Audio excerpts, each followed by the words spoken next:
Hello, I'm going to present a quick gallop through two phases of archaeological investigation recently undertaken at the scheduled monument of St Baldred's House at Auldhame near North Berwick. This was undertaken as part of the current Historic Environment Scotland Human Remains Call-Off contract. By recent, I mean pretty recent, we were on site until Wednesday this week. So there's the site location. As you can see, very pretty. St Baldred's House, Seacliff Beach, Tantallon Castle, and North Berwick. Bit of a close-up. There's the study area. Believe me when I say St Baldred's House is in there.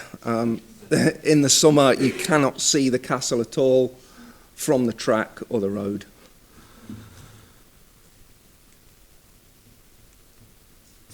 Right. In July this year, human remains consisting of 3 skulls and other skeletal material were identified by the landowner.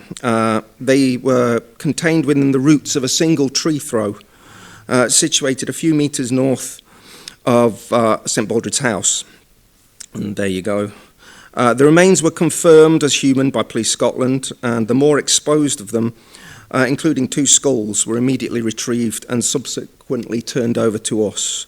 The more secure remains were left in situ and covered over, whilst an agreed methodology for dealing with the remains was put in place with the HES team. A quick run through the archaeology and the environs of St Baldred's. You have St Baldred's there. You have a kitchen midden relating to the settlement of Auldhame, which we'll go into in a bit. And there's quite a lot of Romano-British, early historic and Iron Age archaeology around. Now, at the top there is the famous excavation of Auldhame, undertaken in 2006 by AOC. That produced,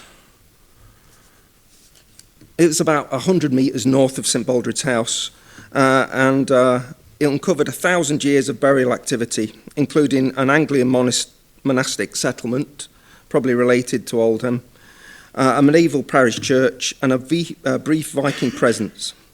4 of the burials identified during the excavation were dated between AD 1500 to 1700, which overlaps with the construction date and occupation of St Baldred's House. St Baldred's House itself, also known as Auldhame Castle, is the remains of a 16th century laird's house, most likely built by Otterburn of Reed Hall. It's originally L-shaped and built in the baronial style. It was occupied until the late 1700s, when it was purposefully ruined to create a romantic walk feature for the Auldhame estate. The kitchen midden, well, it probably predates the house, and it could relate to the kirk town of Auldhame, which is, as the name suggests, of probably Anglian settlement originally. This was occupied throughout the Middle Ages and into the post-medieval period, before being cleared in the late 1700s for the new estate. There's a nice estate map from 1813, and it shows the L shape of St Baldred's. I've helpfully put that arrow on. That's pretty much exactly where the burials are, the human remains, and this is a pond. The pond is interesting because it was done in the 1800s as part of an estate waterworks. Down here, I think, are the remains of Auldhame, the settlement, which was ruinous by the time this map was done. So, coming to the human remains itself. In addition to the human remains, the tree fall was impacting on the scheduled monument, resting on the upper walls of St Baldred's House, and it needed to be removed. The removal of the tree was thought likely to disturb further human remains. After consultation with the HES team, it was decided to excavate 5 trial pits under the terms of the human remains call-off contract. These were positioned very close to the tree throw, in order to identify if the human remains found underlying the tree were isolated finds or part of a larger burial ground or graveyard. The test pits were excavated to the first archaeological horizon. In situ, human remains were identified, and these were recorded but not fully excavated. You can just see the human remains there. It's a skull, some long bones.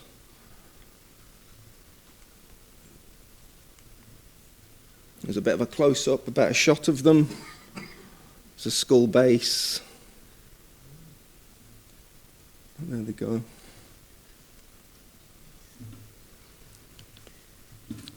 Now, the excavation of the pits revealed a simple stratigraphy of heavily bioturbated topsoil. This overlaid a thin, older topsoil from which we got quite a lot of 19th century ceramics. This, in turn, overlay a compact stony deposit. You can see that just here. The stony deposit, I think, was intentionally laid down. That'll become a bit apparent. Now, the removal of the stony deposit revealed a midden-rich soil, which I think relates to the kitchen midden that we spoke about earlier. This contained numerous inclusions of whelk and limpet shell. Strangely enough, no ceramic material or other finds. It appears that the midden soil was purposely capped by the stony deposit. In situ remains consisting of two further skulls. There's a fragmentary one there that fell out.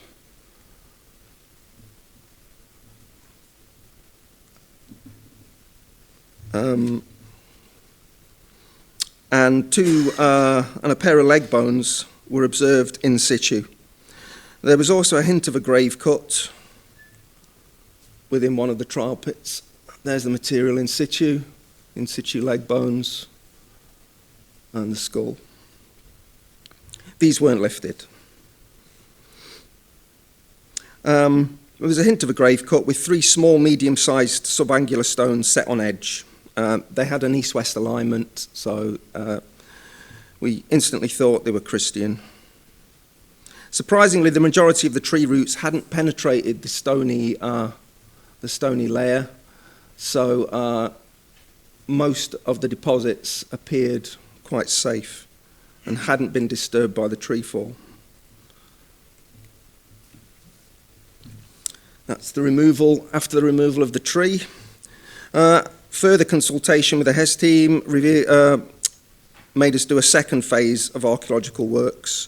This involved an initial watching brief on the removal of the tree and the tree bowl, and the subsequent excavation. This initially was going to be a 5x5, but in the end, thankfully, we only had to do a 3x3.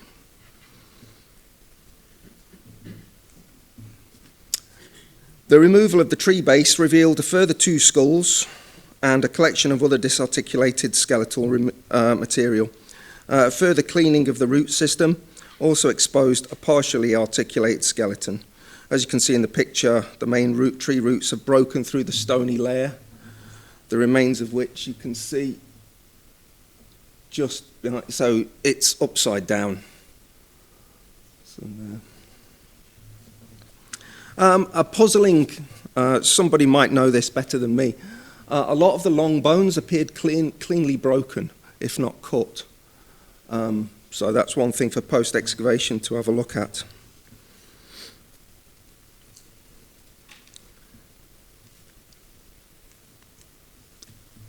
We come to the excavation of the 3x3, and we found two kists.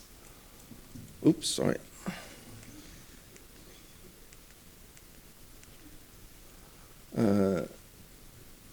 One stone kist, only two stones and a footstone remaining. There's one of our trial pits. And here's another very, very heavily bioturbated grave cut. The graves are equally, at equal dimensions of about 1.8 by about 0.6 across.